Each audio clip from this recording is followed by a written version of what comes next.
So mga kabisi, mag-unbox pala tayo ng Nplay headset, yung yung noise cancelling headphone. Yan. So bali version 2 na siya, guys. Yan. So yung kanyang model. So yan.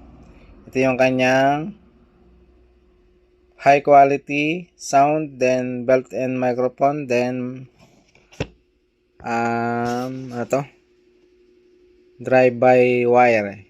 Yan. Andito yung chips niya. So, meron na siyang Type-C USB. So, ito yung nadagdag sa kanya.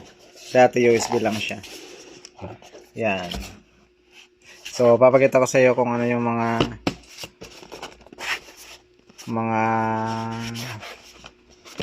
previous sa loob. Yan. So, mayroon siyang price na 550. So, store price yan dito. So, may bawas pa naman yan. Sa mga gusto mag-avail, may bawas yan. So, yan. Ito, napakaganda ng sound nito. Itong noise cancelling na to. Nplay. So, marami pa tayo nito stock. Itong headset na to. Madalas ko ito ginagamit sa mga sa mga call center, sa mga online business, ganun. Yan. So ito yung kanyang ito yung kanyang actual picture, yan. Yan. So ito yung kanyang mic, yan. Mahaba yan. Tapos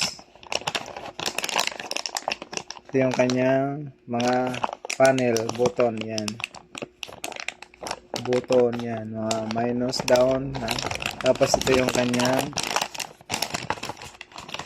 USB type, yan. USB type na wire, yan. USB type na wire. Yan, USB. Yan. So, mayroon siyang free na na backup na foam sakaling masira na yung dati. Yan, meron siyang free.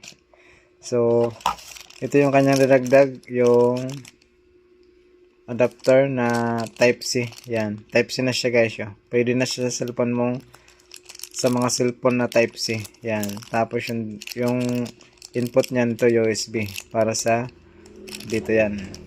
Para sa dito. Tapos pwede mo saksak sa cellphone yung Type-C. Yan. So, yan ang yan ang nadagdag sa kanya na bagong previous version na siya. Version 2. So, sa mga gusto mag-avail, meron dito tayo sa tindahan dito sa Daraga Albay. Mura lang mga guys. Yan. Yan. And play. Yan.